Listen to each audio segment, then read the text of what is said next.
Hi all. Welcome to this session about sensory acuity and rapport.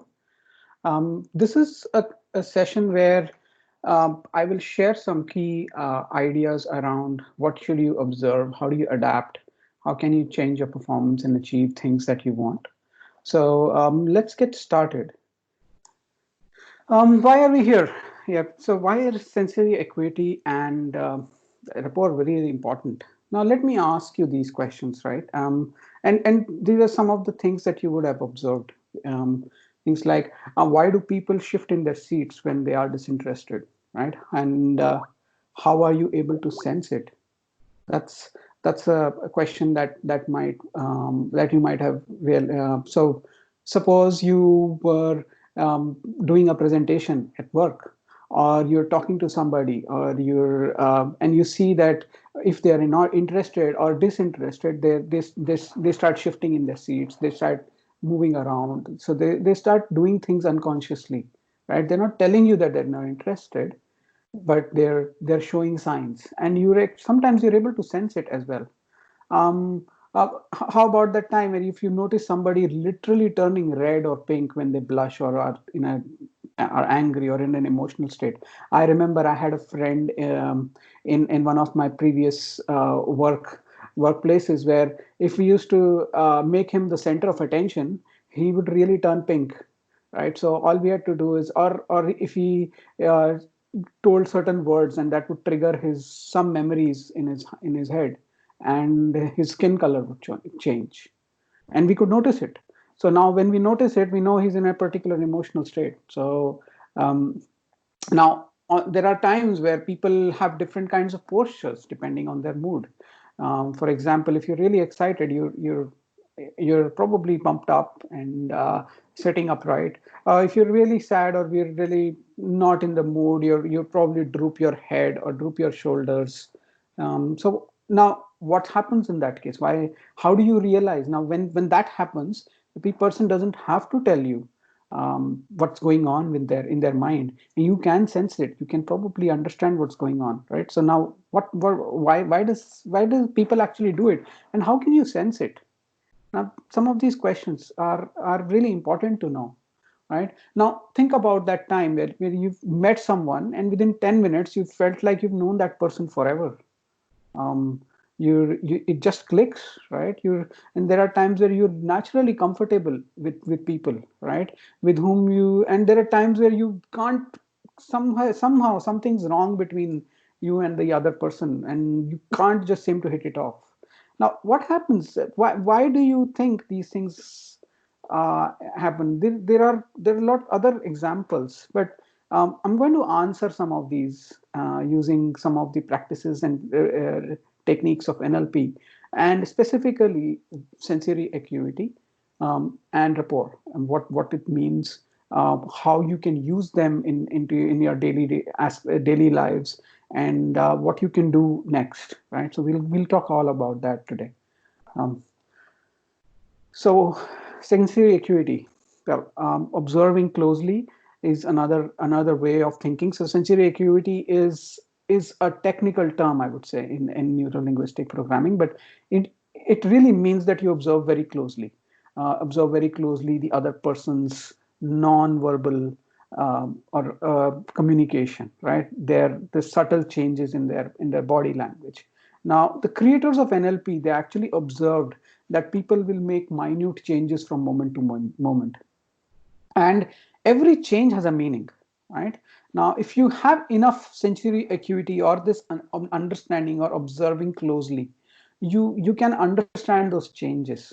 That's really what a sensory acuity is, and it's really important in sense of communication.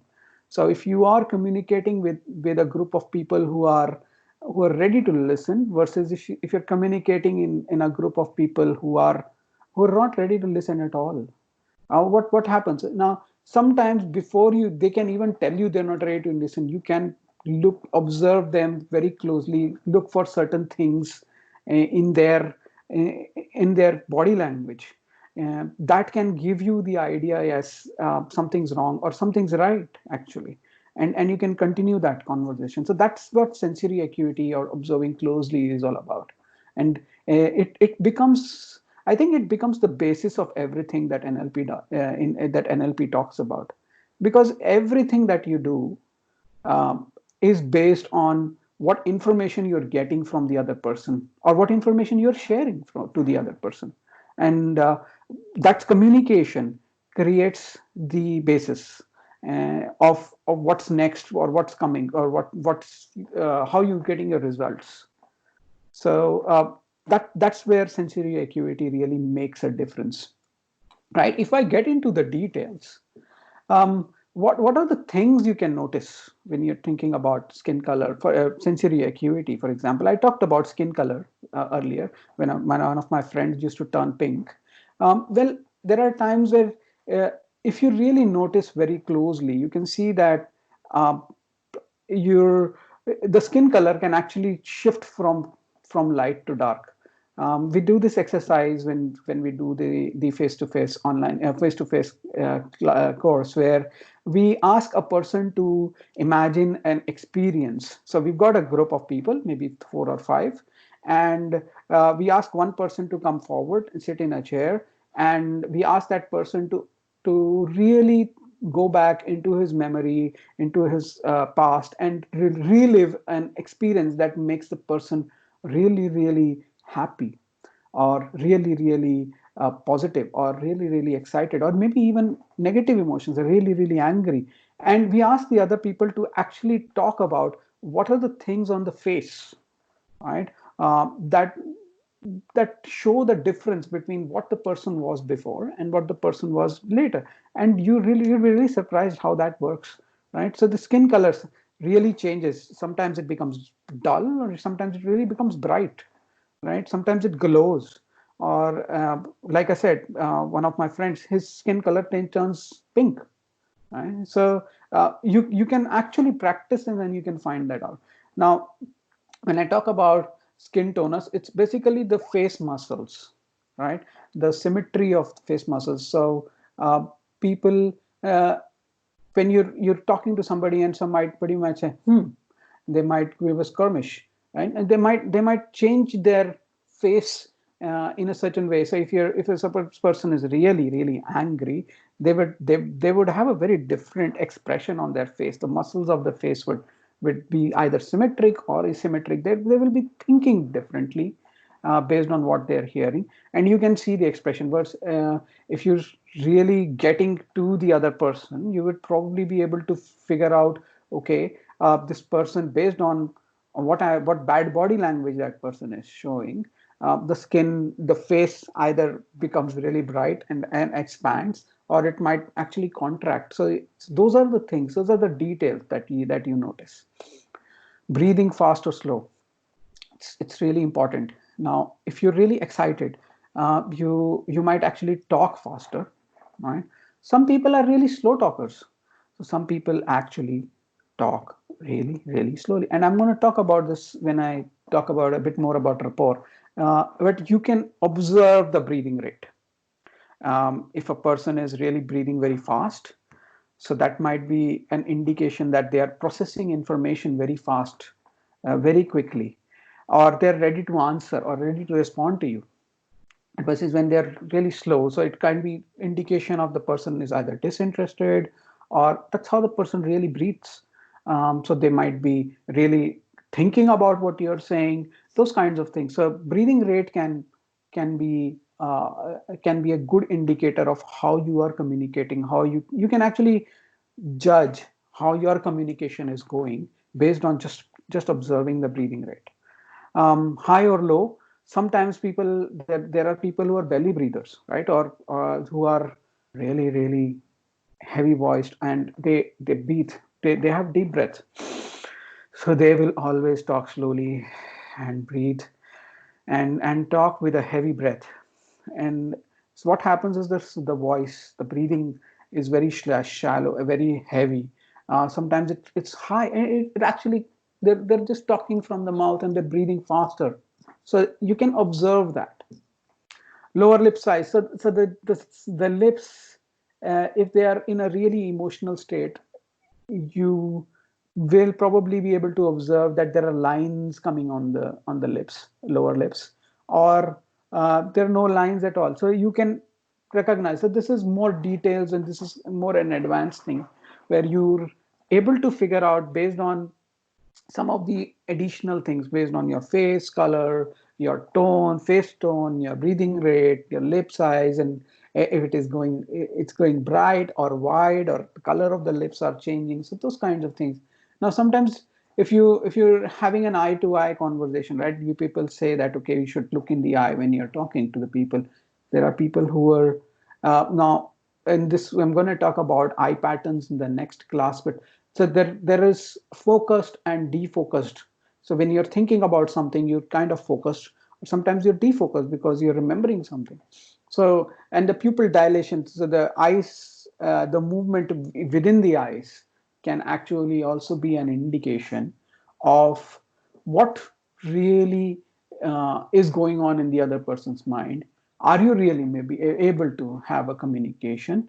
And uh, how should you change your communication in order to change the way their current state and get them into a state where they are receptive to what you're saying? So if I go back to this slide, and if I talk about the creators of NLP observed that the people make minute changes from moment to moment, and that those changes have meaning if you have enough sensory acuity. That means that every expression that a person has, and they change differently. For example, if you observe me closely while I am talking, you might be able to see certain changes in my face, certain way, or my tone of voice changes, right? So that is, you if you have that enough understanding of ability to make out the difference, right? That can give you an idea of what sensory acuity means, how you can use that information to get your point across. Now remember, always remember that ecology comes primary is first, right? You always have conversations. You can get these tools, um, have changes, you can adapt and you can bring changes you want. But always remember, ecology is number one, right? You need to make sure that it is win-win for you, win-win for the other party, win-win for the system you are in, and win-win for the planet. So those four things you should always keep in mind when you're practicing any of these. Now, if I go to the next, let's talk a bit more about rapport, and there you will be able to understand what really how to use the sensory acuity, right? So, talking about rapport, now rapport is a feeling of being in sync with someone else, to be on the same wavelength, and consequently to really understand and appreciate someone else and their opinions. Yeah. Rapport is generally related to how we communicate with someone. One of the major things that master communicators have had for a long time is their ability to get in rapport with people, rapport with the audience, right? Whether you're communicating in one-on-one or with groups of people, rapport gets you in a state where communication is really is uncritically accepted by people whom you are communicating, right? So it's important. Now, let me say that again. Whether you're communicating one-on-one or with groups of people, rapport gets you in a state where your communication is uncritically accepted by the people to whom you are communicating. Okay, so there is a background to this. So there was a study that happened in 1970, right? And in that study, it was found that only 7% of communication is attributed to the words we use, and a whopping 38% of what we communicate is done using the tone of our voice. And even greater, 55% of our communication is done via physiology or body language. So I bet you thought the words are important, and definitely they are, right? Um, but what's more important is how we tell people and how we ask people to do something. That's even more important. Now, by that fact, more than a lot more, right? About 93% of what we communicate is non-verbal and outside of our awareness. Now, remember, non-verbal communication, using our tone, all that is unconscious communication. So it is outside of our awareness. If you've listened to my previous classes about understanding our awareness and conscious and unconscious mind, this is all part of rapport building. Really becomes part of the unconscious part and mind's ability to connect. Right now, then the study that I talked about, it was a long time ago, right? 1970 is probably like 40 years. Yeah, but the numbers may have changed. But the fact is that the communication and the way we communicate hasn't. So we have to really understand this in a deeper sense. So it's a common belief that people communicate based on how they think, right, inside their heads. Now, it can be done consciously. That means you're always aware of your thoughts, and unconsciously, which means you're not being aware of your thoughts, but you're just saying. Now, think about a time when you were driving a car or riding a bike or walking up the stairs. Uh, how does your mind know to move your hands or feet? Because you just know. You don't have to think about it, right? You just do it. Now, that's the unconscious mind's work. Now, as soon as you are aware of what you're doing, you become conscious. Now, the most effective communication is one where both conscious and unconscious mind are involved. And that's the key to rapport. So it's a known fact that people who are like each other. So rapport is a process of responsiveness. Yeah? It's a process where we get into communication with each other and find common things. Now, usually when people get together, well, they'll go like, where did you go to school, or which, and if they find that they're going to the same school, they are buddies.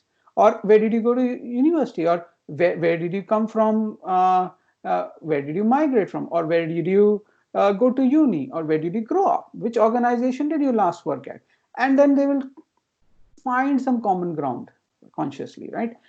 When you have that common ground, it becomes easier for you to connect. Now that's the idea behind rapport. Now, rapport that we're talking about today is that we doing this unconsciously, right, and using a non-verbal communication. That's the idea behind building rapport. Now, so how do you do it? You can do this when you match or mirror someone. Now, if we're matching and mirroring, it's very simple. If I ask you now, if I say, why don't you raise your right hand, as if you were raising or asking a question like this, okay? And now I'm going to raise my left hand, right? Now, if you notice, it will seem to you that you're looking in a mirror. That's called mirroring, right? So if you raise your right hand and I raise my right hand, I'm actually matching you. That it's as simple. Now you may think this is so obvious. How can we establish rapport by this process? Right? Now you'll be surprised, that you've been doing this unconsciously throughout the day. In fact, if you don't even believe it, you can notice people around you who are in rapport. You will see that they assume one or the other person's physiology and they don't even notice it. Now, if you go to a cafe, or if you go to a public place and two people are talking, they might be standing in the same posture, right? Or they're sitting, both of their hands are in the front and their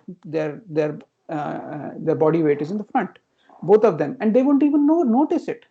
And that's the idea behind rapport, right? You might actually say, I will get caught if I try and mimic other person. Well, I promise you that if you will not get caught if you do it outside of your other person's awareness.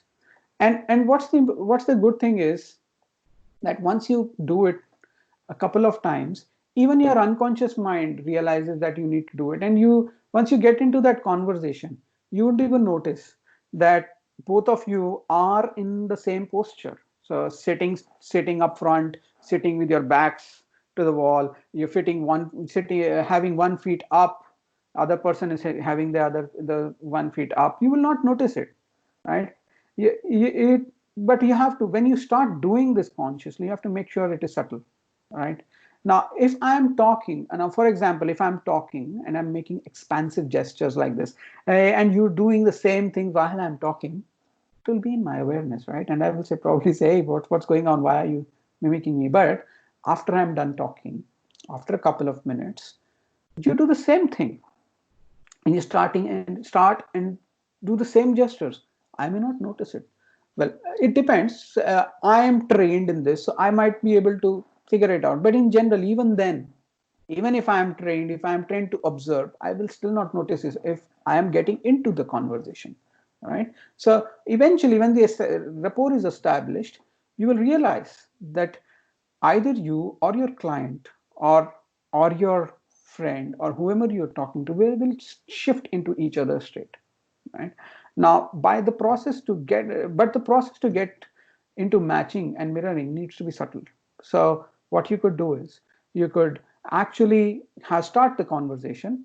You don't have to match and mirror when you start the conversation. After a few minutes, you will see the other person. If they are interested, they will have a particular physical state, right? A physiology, and they might have their hands rested in front, or they might have one hand in the pocket, they might be cross-legged. Now slowly, while you're talking, you can actually change your physiology to match that other person's physiology and continue talking. And sometimes what happens is it it's it's it's so beautiful that you will forget to notice that the other person is in your same posture, right? Or you might actually get into the other person's posture. Your unconscious mind will really want you to get into that posture even if you're not getting, right, once you become comfortable. So rapport is a wonderful thing, and when you need it, you just simply want to get your message across and be able to communicate. And when you able to communicate with people, it's easy. You all you have to do is match and mirror, right? So what are the various things that you can match and mirror?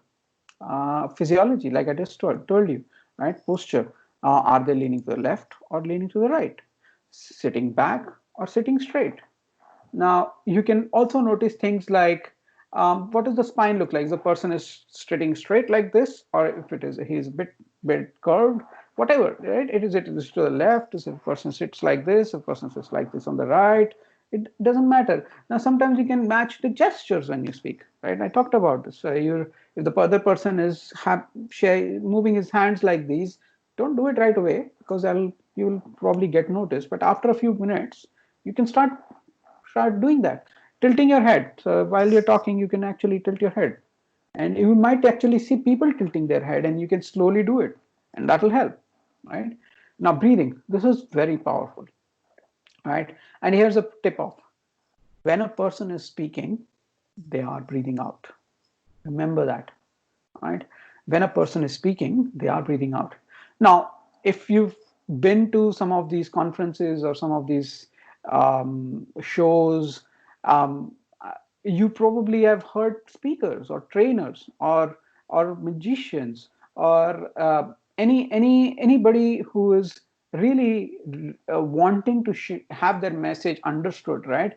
When they might ask, sometimes they will ask everybody to stop and then just stop, stand up, right?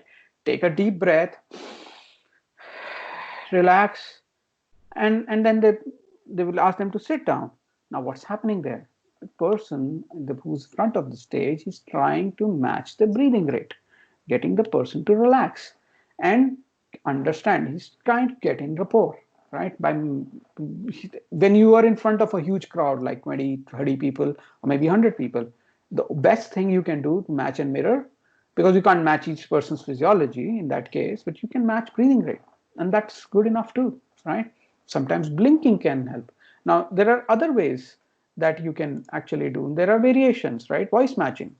You can match the tone of the voice. Listening to the pitch of the voice and shifting your tonality and tempo can help build rapport.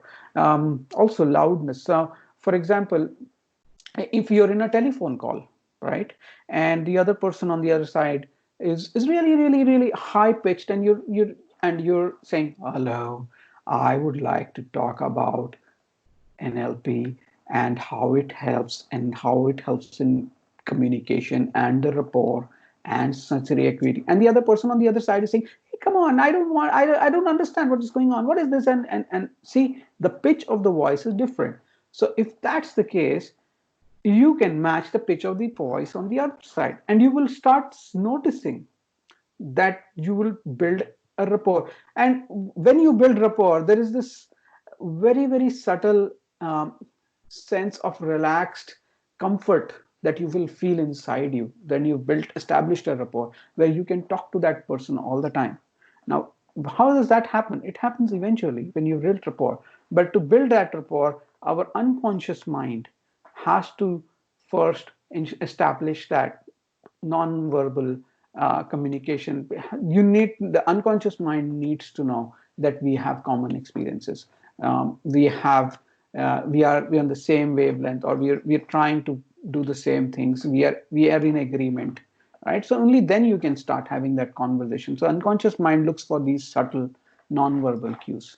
Now word matching is really useful as well. Suppose some person is um, talking about a particular topic and keeps saying the words skill, or keeps talking about the word communication, or keeps talking about the word, for example, they might keep saying uh, experience, association, those kinds of words. Now, if they are, those are the words that you normally don't use, and if you were say different words, that person has a particular vocabulary, and they have accepted that vocabulary as part of them. So they use that vocabulary. Now, if you're creating a rapport or building a rapport, if you use the other person's vocabulary, right, use the same words, the person feels comfortable, and that's the idea, right? So matching words can be really useful. While talking to someone, you can note down, so you can probably note down one or two key words or key phrases that they use, right? And then probably repeat them after a few minutes, so that they don't say that, hey, you were just saying what I'm saying. They don't get, you don't get caught. And it's not about getting caught, it's about building rapport, so that you can have the conversation and have an agreement, right? And have a chat, maybe not agreement at all, right? Now, common experiences and associations, right? You can talk about similar projects, similar hobbies, you're in the same country. Talking about them helps build rapport, right? And then content chunks. This is an advanced thing about language, but some people talk in certain words, right? They will also always talk about certain stuff in a particular way. So what am I doing? I'm giving an example of content chunks, how people group their words. So when you're doing that, the person who's been doing it regularly, it becomes a part of them, right? They're in a habit of talking in certain uh, way of grouping words. Now, if you want to establish communication, you can try matching and mirroring, and you can also try content chunks. So all the things that I talked about today, right? You don't have to do all of them. Just some of them can help, right? So once you've established rapport, you don't need to continue doing everything else. The idea of building rapport is, once you know that you've built a rapport, then you can continue your conversation and have a win-win relationship going. That's the idea. So these are some of the techniques. When we do this in the class, right, in face to face, there is a 20-minute exercise where we get people to talk to each other, understand what building rapport means, what breaking rapport means. Now, it's important to remember that how you build rapport, right? You need to be able to break the rapport as well. Otherwise, the other person will keep talking, and you suppose you're in a meeting, right, and you've built a rapport with the other person, and you're continuing to have a chat, and you need to get into another meeting. But if you've already built rapport, it's pretty hard to actually stop that conversation and move forward, right? So you need to be able to break rapport. Breaking rapport is equally important, and breaking rapport in a way that the other person is not offended, right? So those are the styles. Those are the things we talk about when we do our class, and it's really interesting because once you've adapted this into your way of living, right? Um, it really becomes very useful when you are doing something and achieving something. So and these are fairly uh, big topics during the actual NLP class, and we spend a couple of hours practicing them, and every day practice them. So if you're interested to know more about the actuals and specifics and how you actually practically do it, I'm happy to take questions and answer them now. Hi, this is Nainur. I have you mentioned something around this critical criticizing somebody, or like, and still ability to not criticize somebody and still convey the message to the other party. Yeah.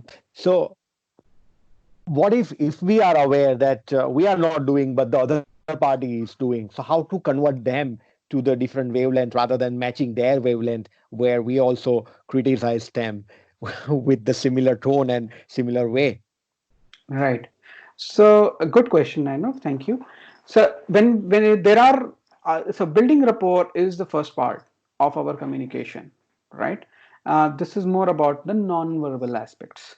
There are language patterns that we use, that we can use to either get a person to agree. So how it works is you need to at least be able to have a conversation. If both parties need to actually agree on a particular at a particular level before which that conversation can continue. So if you are always challenging or conflicting each other, then it's not a conversation, right? So if that's the case, then building rapport really helps, one, right? Because it establishes that rapport, and then you can move to the next stage where you start talking about stuff that is common between the two of you, right? So at a level, for example, I can give you an example of transport, right? How I use a mode of transport to get to work every day. Nobody's going to, and do you use a mode? I ask, do you use a mode of transport to get to work every day? You will probably you say yes. Obviously, everybody has to use a mode of transport, right? Now, at that point, you've established an agreement, and then you can come down to and it's called chunking down, right? That's a language. It's a language pattern, and I'm going to talk about that in the upcoming sessions. But so these things that we have, the techniques, uh, they are all linked to each other. Sensory acuity is needed to understand if the other person is responding to you, to your matching and mirroring. All right. So this is part of it. Then there is we're going to talk about language of the eyes, right? It's called eye patterns. How do you use that to build a rapport? How do you use language, your words? How using your words in a different tonality? So they're all related. So once you go through the entire next five sessions, you'll probably be able to get those practices. If you are face to face having conversations with me, I can share those, and we can probably practice, and I can teach you that separately. Does that answer your question? Yes, thank you very much. Thank you. Are there any questions there? Other questions? Hi, Chandra. Krishna here. Hi, Krishna. Hey, first of all, apologies for joining late. The second one is my question is about yeah, today we learned about how to communicate and how to build a rapport. That's Mhm. good. But what NLP says how to break the icebreaker, like to start an initial discussion with any stranger or the person one who you know. So Mhm. then only we get to this next two stages, right? So Correct. what are the best practices NLP suggests? See, this is something that I talked about here as well. Is if you how do you establish rapport? Sorry, matching and mirroring, right? So if you really want to uh, start a conversation with somebody, you need to probably first do a background, understand what that person has knows, what that person doesn't know. If you maybe you're in a group of people who are talking about current affairs, and you want to get into that group, a best way is then look at the way that people are talking. Maybe just go and stand there in the same posture as the lead of that conversation, right? Slowly build that non-verbal connection by matching and mirroring. That's This is one example, right? Or you could ask questions. You could ask the why questions. Why do you think? What's happened? When did it happen? Who did it happen with? How did it happen? So those questions, rather than giving your opinion, you are curious.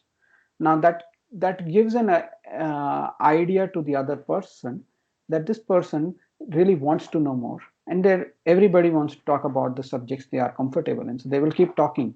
And when they're talking, we can't be involved. Make sure you are building rapport by matching, mirroring, uh, the way I said, and slowly you will be able to get into that group. It might, sometimes it will work, sometimes it may not work, and sometimes you need to understand at what level of your conversations are you in. Is it too high level or too detailed? If it's too detailed, you may not be able to provide any inputs, but if it is high level, you can probably share, or you can bring the conversation higher level by asking the why questions. So it depends. So there are multiple ways to do it. It in a very generic way. That's how much I can answer. But if you need more specifics, let's chat separately. Sure. Thanks. Did I answer your question? Yeah. Okay. Got the direction. Yeah. Are there any other questions? No, good. Thank you, Chandra. Okay. Great. So next Sunday, I will be talking about language of eye movements, which is called eye patterns. So eye patterns are very specific to NLP, and how people move their eyes when they are thinking about something, or it really talks about how, if the person is in an emotional state, or is thinking about some patterns, or is he remembering some audios, or something someone said, or it's a really interesting topic. And just by watching people's eyes, there is a lot of things that you can get information for. And I'd really like you guys to join me there. I can share some of my insights there. Right.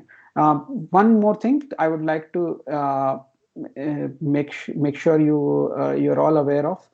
These NLP online 30-minute classes, I am just sharing some fundamentals, right? So, and their foundations. Uh, if you want to get to know details of how each and every practice or each and every technique works, it will be useful for you guys to sit separately and understand it in more detail. I would not really start experimenting all of these.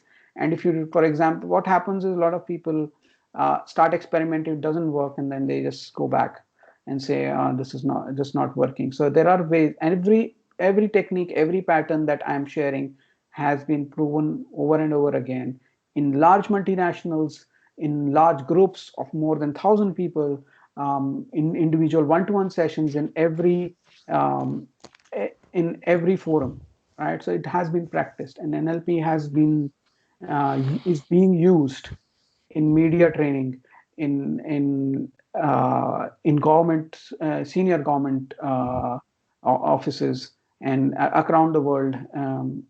So it's quite useful for you guys to know that. Thank you all. That's all from me today. Thank you. Thank you. Okay, I'll stop the Thank you, recording. Chandra. Thank you. Thank you very much. Thanks. It was really interesting. Yeah. Thank you.